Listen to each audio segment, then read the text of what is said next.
Bună tuturor și bine ați venit sau ați revenit pe canalul nostru de YouTube. Pentru astăzi am pregătit o rețetă de pui cacciatore, iar dacă vreți să vedeți cum se prepară, rămâneți în continuare.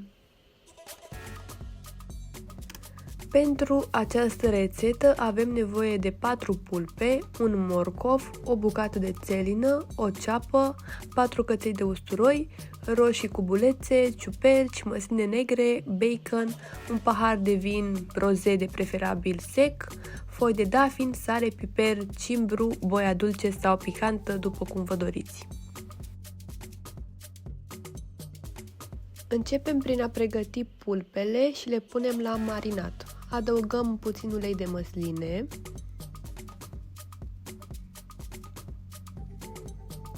cimbru,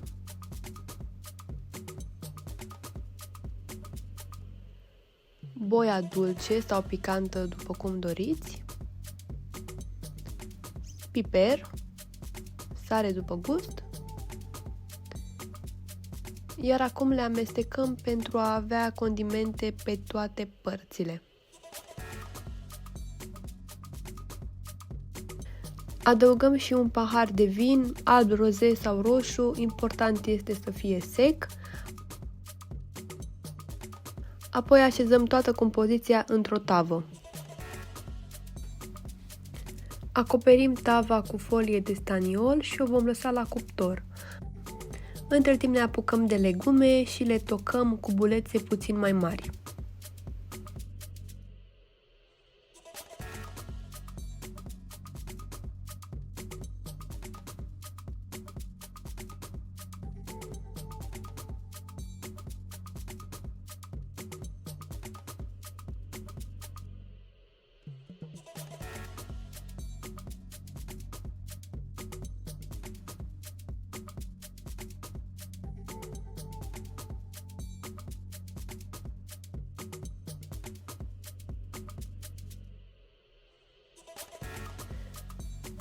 Într-o tigaie în care am pus ulei de măsline, adăugăm ceapa pentru a se căli.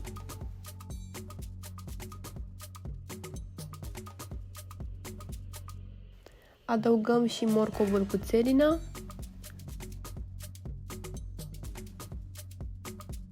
Apoi baconul.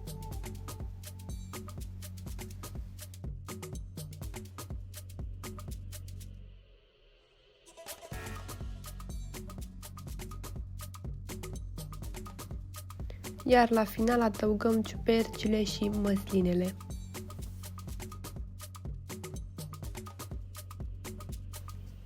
Adăugăm 100 de ml de apă fierbinte sau supă de pui, depinde ce aveți, și le lăsăm la fiert pentru 5 minute și tot acum adăugăm și cele 3 frunze de dafin. Adăugăm și roșiile cubulețe, le mai lăsăm puțin pe foc, amestecăm și cam acesta este sosul. Sunt gata și pulpele, iar acesta este rezultatul final. Sperăm tare mult să încercați această rețetă și vă urăm poftă bună!